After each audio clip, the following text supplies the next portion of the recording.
بالله نستعينه ونستغفره ونؤمن به ومن سيئنا من يهده الله فلا مضل له ومن يضلله فلا هادي له لا إله إلا الله وحده لا شريك له ونشهد أن سيدنا وسندنا وكريمنا وشفينا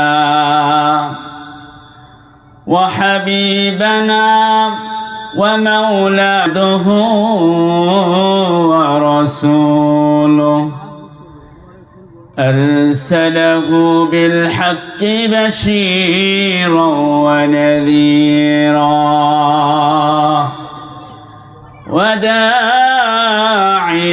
إلى الله بإذنه وسراجا منيرا فقد قال الله تعالى في كلامه المجيد والفرقانه الحميد فأعوذ بالله من الشيطان الرجيم بسم الله الرحمن الرحيم وما إلا رحمة حتى ولد أو كما إن الله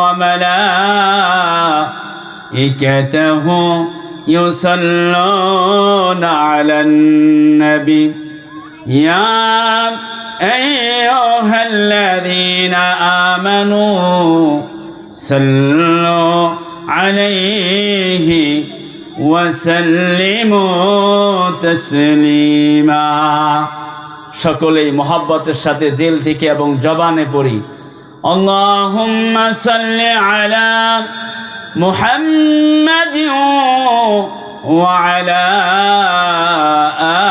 আলি মুহাম্মাদ কামা ওয়া আলাইহিম ইন আল্লাহুম্মা বারিক আলা মুহাম্মাদিন وعلى آل محمد كما باركت على إبراهيم وعلى آل إبراهيم إنك حميد مجيد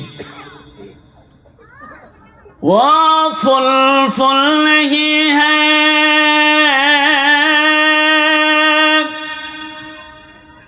जिस फूल में वो नहीं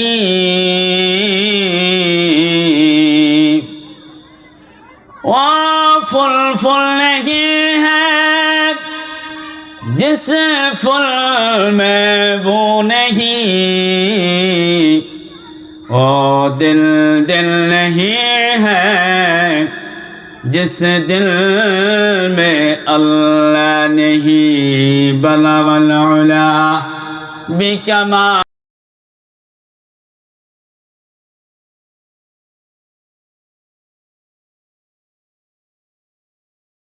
आलिहिम कशफत दुजा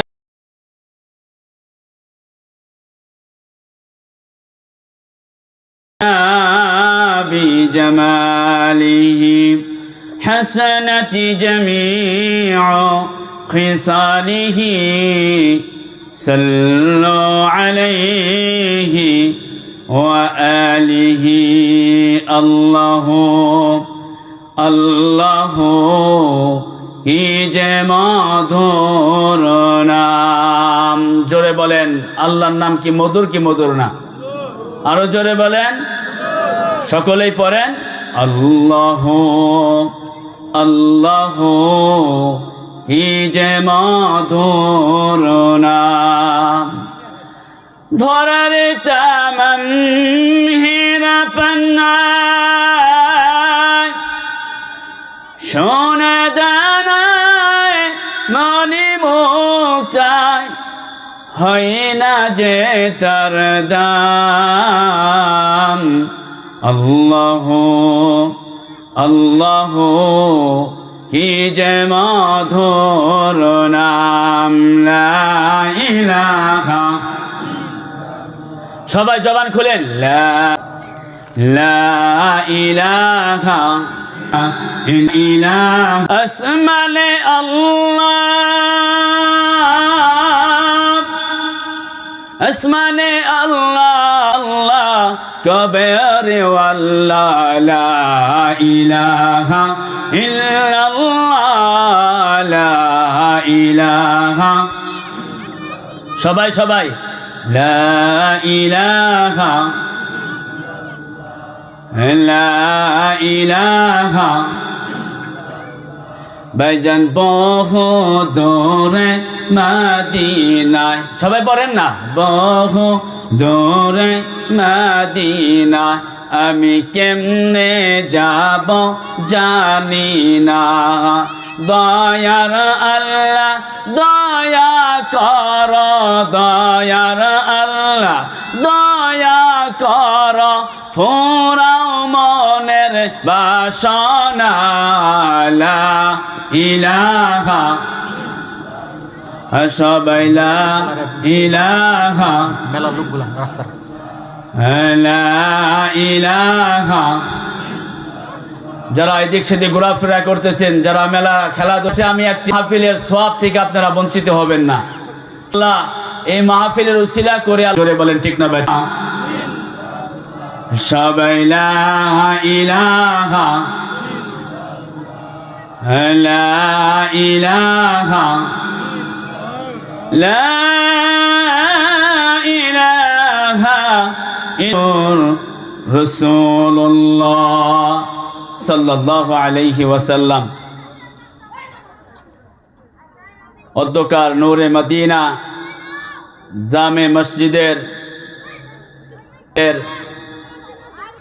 ও আজকের মাহফিলের সম্মানিত হযরত মাওলানা মুফতি মাহমুদুল,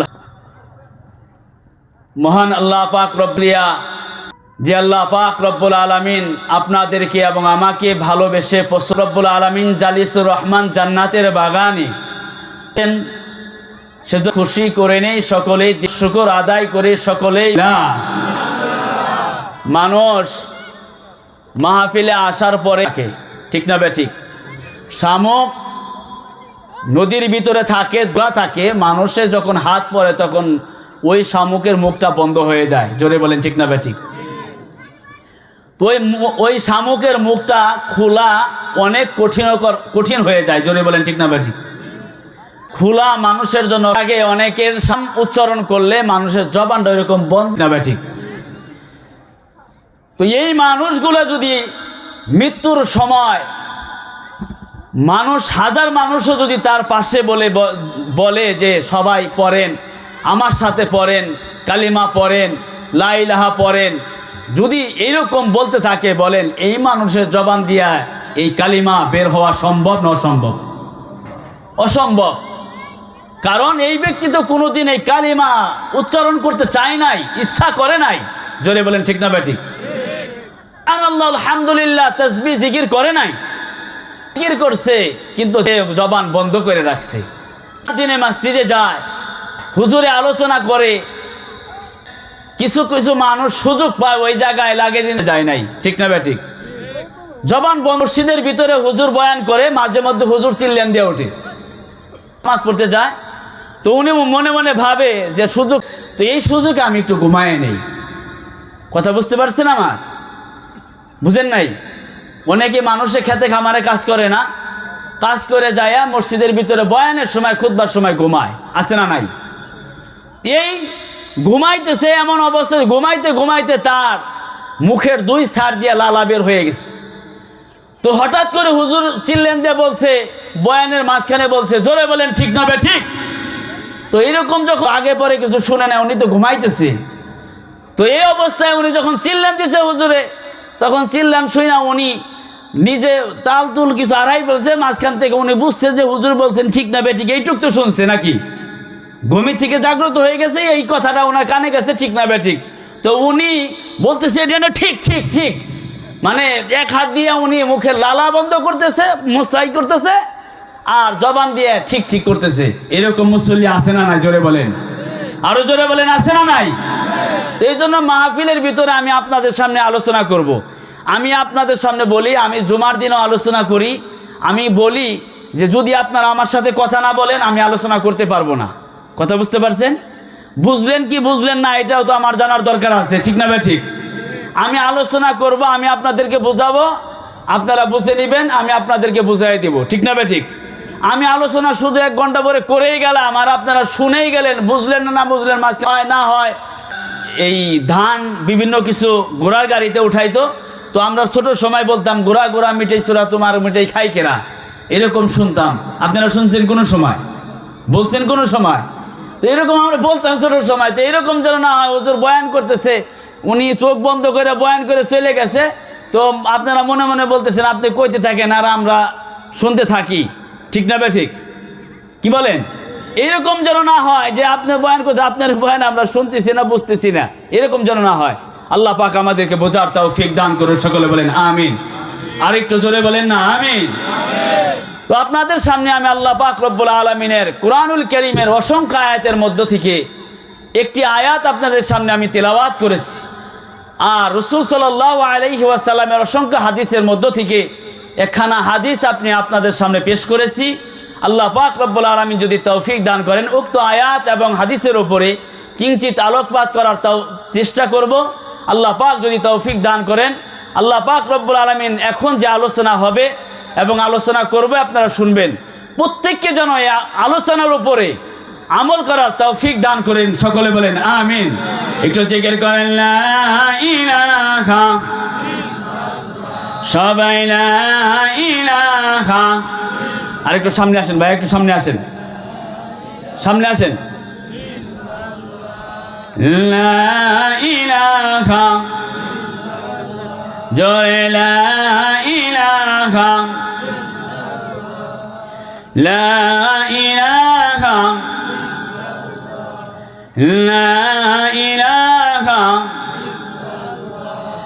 হাসবি রব্বি জাল্লাল্লাহ, হাসবি রব্বি জাল্লাল্লাহ, মা ফি কলবি গায়রুল্লাহ, লা ইলাহা ইল্লাল্লাহ, লা ইলাহা ইল্লাল্লাহ, লা ইলাহা, লা ইলাহা, লা ইলাহা। ভাইজান নৌকা চলে না মাঝি সারা, নৌকা মাঝি চলে, মাঝি সারা নৌকা চলে? জোরে বলেন, মাঝি সারা কি নৌকা চলে? ভাইজান নৌকা চলে না মাঝি সারা, রিক্সা চলে না ড্রাইভার সারা, মুমিন চলে না জিকির সারা, জোরে মুমিন চলে না জিকির সারা, লা ইলাহা জোরে লা ইলাহা, লা ইলাহা ইল্লাল্লাহু মুহাম্মাদুর রাসূলুল্লাহ সাল্লাল্লাহু আলাইহি ওয়াসাল্লাম। আজকে যে মাহফিলে আমরা বসছি, আল্লাহ পাক রব্বুল আলামিন যে মাহফিলে আমাদেরকে বসার তৌফিক দান করেছেন, এটা কেমন মাহফিল? মাহফিল একটু বলুন, আপনারা শুনেন। দোকানপাটে যারা ঘোরাফেরা করে, যারা দোকানপাটের সামনে দাঁড়ায় থাকে, মনের ভিতর তৃপ্তি নাই, আনন্দ লাগে, ভালো লাগে। এই মাহফিল ভালো লাগার জায়গা নাকি দোকানপাট ভালো লাগার জায়গা? একটু শুনলে পরে বুঝতে পারবেন আল্লাহ পাক কত গুরুত্বপূর্ণ আজকের এই মাহফিল করে দিয়েছে। হাদিস শরীফের মধ্যে আছে, কিতাব খুললে দেখা যায় আল্লাহ পাক রব্বুল আলামিন ফেরেশতাদেরকে পাঠিয়ে দিয়েছে মানুষের আমল নামা লেখার জন্য, কে ভালো কাজ করে কে খারাপ কাজ করে। এই ফেরেশতারা আল্লাহর দপ্তরে যায় আবার এই আমলগুলো নিয়ে পৌঁছায় দেয়। আমার আল্লাহ পাক রব্বুল আলামিন সব কিছু জানেন, সব কিছু বুঝেন, সব কিছু দেখেন। ইন্নাহু আলিমুম বিদাতিস সুদূর, আল্লাহ পাক মানুষের অন্তরের ভিতরে কি আছে তাও জানেন। আমার আল্লাহ পাক রব্বুল আলামিন ফেরেশতাদেরকে ডাক দিয়ে বলেন, ও ফেরেশতারা, দুনিয়ার জমিনের ভিতরে এত সুন্দর আলোকময় দেখা যায়, এত সুন্দর বাতিগুলো জ্বলে, এটা কারণ কি? আমার ভাইয়েরা, আমার বাবাজিরা, আমার মা ও বোনেরা, বোঝার জন্য আমি আপনাদেরকে বলি, একটা এলাকার একটা ছাড় দিয়ে যদি এলাকা থাকে, মাঝখানে যদি একটা চক থাকে, ওই চকের ভিতরে যদি একটা মেশিন ঘর থাকে পানি দেওয়ার জন্য, ওই মেশিন ঘরের ভিতরে বাহিরে উপরে সাইডে যদি 10-20টা যদি লাইট জ্বলতে থাকে, ওই লাইটগুলো চারের এলাকার মানুষগুলো দেখতে আর বলতে থাকে যে ওই মেশিন ঘরের ভিতরে আজকে কি হয়েছে যে এতগুলো লাইট জ্বলতে আছে। জোরে বলেন ঠিক না বেঠিক? ওই মেশিন ঘরের ভিতরে, ওই মেশিন ঘরের আজকে কি আয়োজন হইতেছে, ওখানে এত লাইট কেন, এত আলো কেন, ওই মেশিন ঘরের ভিতরে কি হইতেছে মানুষ আলোচনা করতে থাকবে আর তাকায় তাকায় বলতে থাকবে। আমার ভাইয়েরা, আমার বাবাজিরা, আমার মা ও বোনেরা, মাহফিলের প্যান্ডেলের ভিতরে আসার ফজিলত কি আপনি আপনাদেরকে বোঝানোর জন্য চেষ্টা করতেছি। আমার ভাইয়েরা, আমার বাবাজিরা, ওই লোকগুলা যখন বলতে থাকবে, কারণ কি? কারণ হলো ওই মেশিন ঘরের দিল ছাড় দিয়া লাইটগুলো জ্বলতেছে। শুধু লাইট নয়, এটা আশ্চর্যজনক বিষয়, একটা লাইট 2টা লাইট হইলেই চলে, সেই জায়গায় 40-50টা লাইট জ্বলে কেন? এর কারণ মানুষ জানতে চাই কি না? জোরে বলে, মানুষ জানতে চাইবে না? আপনারা চাইবেন না? ফেরেশতারা রব্বুল আলামিনের কাছে আরশের থেকে, আরশের যেই ফেরেশতারা নিয়োজিত, রব্বুল আলামিনকে ডাক দেবেন, রব্বুল আলামিন আজকে জমিনের ভিতরে অমুক জায়গার ভিতরে এতগুলো নূরের বাতিগুলো কেন জ্বলে, এত সুন্দর জায়গা কেন, জান্নাতের বাগানের মতো এত আলোকময় জায়গা, কারণ কি? আমার আল্লাহ পাক রব্বুল আলামিন বলেন ফেরেশতাদেরকে, ফেরেশতারা শুনে রাখো, আমার বান্দারা, আমার বান্দিরা, আমি আল্লাহ পাক রব্বুল আলামিনকে দেখে নাই, আমি আল্লাহ পাক রব্বুল আলামিনকে না দেখা বিশ্বাস করেছে, কালিমা পড়েছে। আমি আল্লাহ পাক রব্বুল আলামিনের পবিত্র কোরআনুল কারীমের বর্ণনা সেই জায়গায় হইতেছে, আমার রাসূলের বর্ণনা হইতেছে। আমি আল্লাহ পাক ওই জায়গাটাকে আমি জান্নাতের বাগান হিসেবে কবুল করে নিয়েছি। চিল্লায়ে বলেন আল্লাহু আকবার, আরো জোরে বলেন আল্লাহু আকবার। রব্বুল আলামিন বলেন আমি এই জান্নাতের বাগান বানাইছি, ওই জান্নাতের বাগানে আমি আল্লাহ নূরে তাজাল্লি ফিট করে দিয়েছি, নূরের বাতিগুলো আমি তৈরি করে দিয়েছি, নূরের বাতিগুলো আমি আল্লাহ জ্বালাই দিয়েছি। আমি আল্লাহ পাক রব্বুল আলামিন ওই জান্নাতের বাগানটাকে কবুল করে নিয়েছি। যারা ওই জান্নাতের বাগানে আসবে আমি আল্লাহ তাদের জিন্দেগির গুনাহ খাতাগুলো মাফ করে দিব। আমার আল্লাহ পাক রব্বুল আলামিন ফেরেশতাদেরকে বলবেন, ও আমার ফেরেশতারা, তোমরা দুনিয়াতে যাও, দুনিয়াতে যাই আমার অতগুলো বান্দারা যারা ওই জান্নাতের বাগানে যায় বসবে, আমার অতগুলো বান্দিরা যারা জান্নাতের বাগানে যায় বসবে, তাদেরকে তোমরা বেগুনাহ মাসুম করে জান্নাতের বাগানে বসায় দাও। আল্লাহ পাক রব্বুল আলামিন ফেরেশতারা, এখান দিয়ে ফেরেশতা আছে না নাই? জোরে বলেন, কি বলেন? বিশ্বাস হয় না? এমন কোন জায়গা নাই যেখানে ফেরেশতা নাই।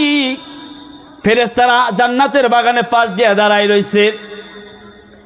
ফেরেশতারা এই বান্দাদের গুনাহগুলো তার মাথায় থেকে নিয়ে ফেরেশতারা বেগুনাহ মাসুম করে তাদেরকে জান্নাতের এই গুনাহগার বান্দার এই গুনাহগার বান্দিরা যখন আখিরি মুনাজাত হওয়ার পরে যখন বাড়িতে ফিরে যাবে, আমার আল্লাহ পাক রব্বুল আলামিনকে ফেরেশতারা ডাক দিয়ে বলবে, আল্লাহ এই আপনার গুনাহগার বান্দাদের গুনাহগুলো আমি এখন কি করব? তখন আমার আল্লাহ পাক রব্বুল আলামিন বলবেন, ও আমার ফেরেশতারা শুনে রাখো, আমি আল্লাহ পাক রব্বুল আলামিন যেই বান্দা বান্দির গুনাহগুলো তার মাথায় থেকে আমি সরাইয়া দিয়েছি, আমার মাহফিল শুনছে, কোরআনের মাহফিল শুনছে, وَإِذَا قُرِئَ الْقُرْآنَ فَاسْتَمِعُوا لَهُ وَأَنصِتُوا لَعَلَّكُمْ تُرْحَمُونَ। আমি আমার কোরআনে বলে দিয়েছি যে তোমরা চুপ করে কোরআনুল কারীমের বর্ণনাগুলো শুনতে থাকো, যাতে করে তোমরা রহমত প্রাপ্ত হও। আমি আল্লাহ পাক রব্বুল আলামিনের কোরআনগুলো, বর্ণনাগুলো, রাসূলের হাদিসগুলো আমার বান্দারা, আমার বান্দিরা চুপ করে শুনছে, আমি আল্লাহ তাদের উপর রহমত বর্ষণ করে দিয়েছি। ফেরেশতারা রে, তাদের মাথার উপর আর তোমরা গুনাহ চাপায় দিও না, তোমরা আমার বান্দা বান্দির গুনাহগুলো তোমরা সমুদ্রে নিক্ষেপ করে দাও। আমার বান্দা বান্দিদেরকে বেগুনাহ মাসুম করে জান্নাতি বান্দা বান্দা হিসাবে তোমরা জান্নাতের ফয়সালা করে দাও। লা ইলাহা ইল্লাল্লাহ, সবাই লা ইলাহা ইল্লাল্লাহ, জোরে লা ইলাহা ইল্লাল্লাহ, লা ইলাহা ইল্লাল্লাহ, লা ইলাহা ইল্লাল্লাহ। ওরে পাগল মন আমার, সবাই বলেন, ওরে পাগল মন আমার, আল্লাহর ওলির চরণ ধর, আল্লাহর ওলির চরণ ধর, কলবে খেয়াল কর ইলাহা ইল্লাল্লাহ, জোরে লা ইলাহা লা ইলাহা ইল্লাল্লাহ। ওরে শিমুল গাছে, ওরে শিমুল গাছে কে দিল রে নরম নরম তুলা,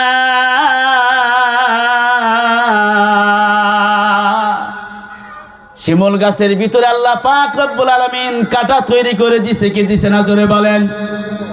শিমুল গাছের ভিতরে মানুষ উঠতে কষ্ট হয়, ভিন্ন কিছুর মাধ্যমে শিমুল গাছে তো উঠতে হয়। সেই শিমুল গাছের ভিতরে আল্লাহ কেমন কাটাময় গাছের ভিতরে আবার নরম নরম তুলা দান করছে, জোরে বলেন ঠিক না বেটি? ওই শিমুল গাছে কে দিল রে সে লা ইলাহা ইল্লাল্লাহ, সবাই লা ইলাহা লা ইলাহা ইল্লাল্লাহ, লা ইলাহা ইল্লাল্লাহু মুহাম্মাদুর রাসূলুল্লাহ সাল্লাল্লাহু আলাইহি ওয়াসাল্লাম। রব্বুল আলামিন আমাদের সুনসিব করে দিয়েছে যে আল্লাহ পাক রব্বুল আলামিন আল্লাহর কাছে না চাইতেও আমরা আখিরি জামানার নবী, উম্মতের কান্ডারি নবী মুহাম্মাদুর রাসূলুল্লাহ সাল্লাল্লাহু আলাইহি ওয়াসাল্লামের উম্মত হইতে পারছি। জোরে বলেন ঠিক না ঠিক? আপনারা আমি চাইছি, জোরে বলেন চাইছি। মনে আছে যে আমরা আখিরাতের জগতে আল্লাহর কাছে চাইছিলাম যে আমার নবীর মুহাম্মাদুর রাসূলুল্লাহ সাল্লাল্লাহু আলাইহি ওয়াসাল্লাম উম্মত বানায় দুনিয়াতে পাঠান, আমরা কি চাইছি? জোরে বলেন। আপনি আগেই বলছি আমার সাথে কথা বলতে হবে, সবাই বলেন আমরা কি চাইছি? আল্লাহ পাক আমাদেরকে না চাইতেও আল্লাহ কবুল কইরা আখিরের জামানা নবীর উম্মত হিসেবে আমাদেরকে কবুল করছেন, জোরে বলেন ঠিক না বেটি? আগের জামানার নবীরা পর্যন্ত আখিরি জামানার নবীর উম্মত হওয়ার জন্য আফসোস করেছে, কিন্তু আল্লাহ কবুল করে না, আমাদেরকে কবুল করছেন, জোরে বলেন ঠিক না বেঠিক? এটা আমাদের জন্য সুনসিব কি সুনসিব না? আমার আল্লাহ পাক রব্বুল আলামিন পবিত্র কালামের মধ্যে ইরশাদ করেছেন, ওয়া মা আরসালনাকা ইল্লা রাহমাতাল লিল করেছেন। ওগো নবীজি, ওগো আমার বন্ধু, আমার হাবিব, হাবিবে কিবরিয়া জনাবে মুহাম্মদুর রাসূলুল্লাহ সাল্লাল্লাহু আলাইহি ওয়াসাল্লামকে আল্লাহ পাক রব্বুল আলামিন বলে দিতেছেন, ওগো নবীজি আমার বন্ধু, আপনাকে আমি মুহাম্মদুর রাসূলুল্লাহ সাল্লাল্লাহু আলাইহি ওয়াসাল্লাম রহমত হিসাবে আমি পৃথিবীতে প্রেরণ করেছি। সুবহানাল্লাহ। সেই নবীর উম্মত আমরা হইছি, ঠিক না বেঠিক? এটা কেমন নবী? ওগো আমার ভাইরা, আমার মা বোনেরা, কথা খেয়াল করে শুনবেন। কেমন নবী? আমার আপনার নবী 27টা যুদ্ধে নিজে অংশগ্রহণ করেছেন। কয়টা যুদ্ধে জোরে বলেন? 27টা যুদ্ধে অংশগ্রহণ করেছেন। তার মধ্যে একটা যুদ্ধ হলো খন্দক। তার নাম কি জোরে বলেন? খন্দকের ময়দানে যখন আজকের জমানার ভিতরে বিভিন্ন একটা দেশ আর একটা দেশের লগে বিভিন্ন জায়গায় যুদ্ধ হয় কি হয় না? এই জোরে বলেন, হয় কি হয় না? একটা যুদ্ধ হইলে তার যেই এলাকা, যেই দেশ যুদ্ধ করবে তাদের পরিকল্পনা অনুযায়ী যুদ্ধ করে, ঠিক না ভাই? ঠিক। প্রত্যেকের একটা কৌশল আছে, সেই কৌশল নিয়ে যুদ্ধ করে।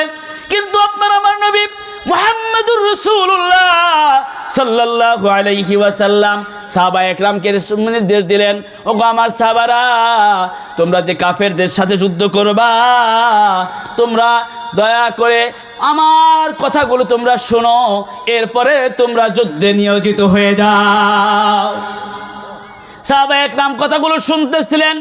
নবীজি বললেন, তোমরা কাফেরদের সাথে যুদ্ধ করতে যাইবা, তার আগে যেই জায়গায় যুদ্ধ করবা তার আগে আগে তোমরা খনন করবা, গর্ত করবা, গর্ত করে করে রাখবা। যখন কাফেররা আসবে তখন ওই গর্তের থেকে কাফেরদের উপর তোমরা আক্রমণ করবা। নবীজির এই কথা যখন সাহাবা একরাম শুনলেন, শোনার পরে সমস্ত সাহাবারা নবীজির হুকুম মতো, নবীজির তরিকা অনুযায়ী ওইরকম ভাবে গর্ত করা শুরু করলো। নবীজি চিন্তা করলেন, আমি আমার সাহাবারা আজকে 3 দিন যাবত হয়ে যাইতেছে খন্দকের ময়দানে যুদ্ধ করার জন্য তারা গর্ত খনন করতেছে, গর্ত করছে, নিজের কষ্ট করে তারা গর্ত করতেছে। আমি নবীজি যদি তাদের সাথে শরিক না হই তাহলে এটা কেমন দেখা যায়? আমি নবীও তাদের সাথে শরিক হয়ে যাব। নবীজি শরিক হইতে ইচ্ছা করলেন, কিন্তু নবীজি কিভাবে শরিক হবে? নবীজির বাড়ির ভিতরে, বাসার ভিতরে কোনো খাবার নাই। নবী 3 দিন হয়ে যায় কোনো খাবার খায় না। নবীজির বাড়িতে কোনো খাবার নাই, কোনো কিছু পানাহার করতে পারে না। কিন্তু ভাইয়েরা আমার, বাবাজিরা আমার, মা বোনেরা, কথাটা খেয়াল করে শুনবেন। নবীজি কেমন কষ্ট করে উম্মতের জন্য করে গেছে। আমার আপনার নবী হাবিবে কিবরিয়া জনাবে মুহাম্মদুর রাসূলুল্লাহ সাল্লাল্লাহু আলাইহি ওয়াসাল্লাম, উনি 3 দিন যাবত কোনো কিছু খায় না। নবীজি নিজের পেটের ভর করে উনি হাঁটতে পারতেছে না, কষ্ট হইতেছে। নবীজি এমন কষ্ট অবস্থায় নবীজি নিজের পেটে পাথর বাঁধিয়া নবীজি খন্দকের ময়দানে কোদাল নিয়ে রওনা হয়ে গেছে। নবীজি যখন রওনা হয়ে গেছে, নবী রাস্তা দিয়ে হাঁটতে কষ্ট হয়। নবীজি যখন খন্দকের ময়দানে পৌঁছে গেছে, যাওয়ার পরে যখন খন্দকের ময়দানে নবীজি সাহাবাদের সাথে যখন মাটি কাটা শুরু করে দিয়েছে, যখন মাটি উঠানো শুরু করে দিয়েছে, আপনার আমার নবী দুর্বল নবী, পেটের ভিতরে কোনো খাবার নাই, এরকম নবী জমিনের ভিতরে যখন তার কোদাল দিয়ে যখন মাটিতে কোপ মাইরা দিছে, সাথে সাথে নবীজি কোদালের সাথে সাথে জমিনে পড়ে গেছে। আমার আপনার নবীর জবান দিয়া যখন করে শব্দ করে দিছে, সাহাবাদের মধ্য থেকে একজন সাহাবী, যার নাম হলো হযরতে জাবের রাদিয়াল্লাহু তাআলা আনহু, হযরতে জাবেরের কানের ভিতরে নবীজির আওয়াজ যখন পৌঁছে গেছে, নবীর আওয়াজ শুনিয়া হযরতে জাবের পাগল হয়ে গেছে।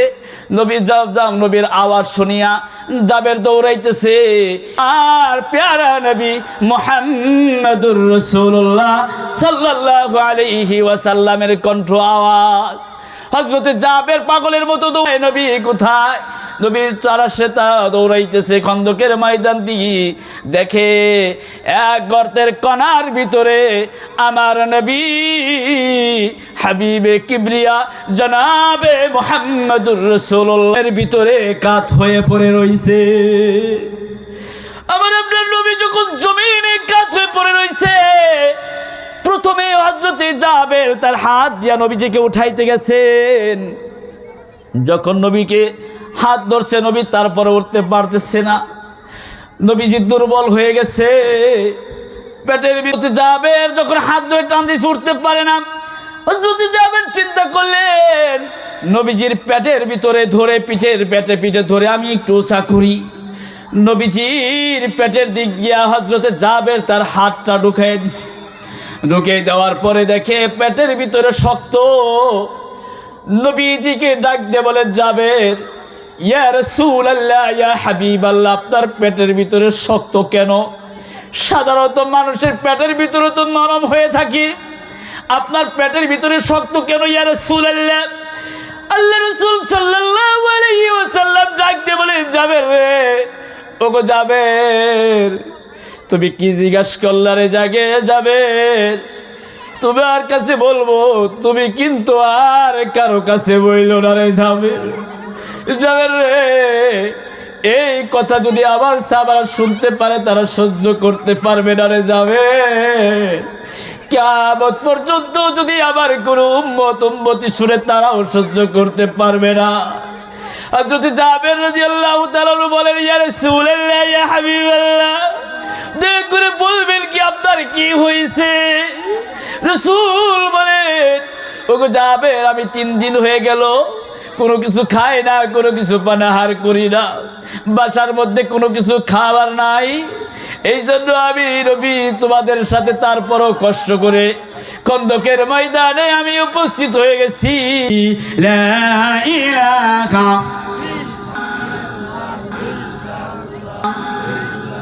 দিনা দিনা আমি কেমনে যাব মনের বাসনা।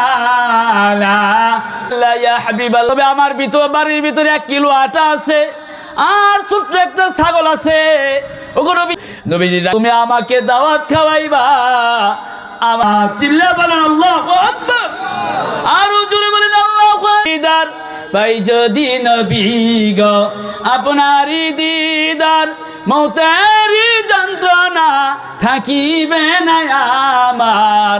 ইয়া রাসূলুল্লাহ, খাওয়াইবা তুমি আমার সাথে? বলতেছেন ইয়া রাসূল, স্ত্রীর সাথে আমি খাওয়ার পরে স্ত্রীকে বলতেছেন, ওগো আমার দিন যাবত কোনো কিছু খন্দকের ময়দানে জমিনে পড়ে গেছে, নবীকে দাওয়াত করেছে।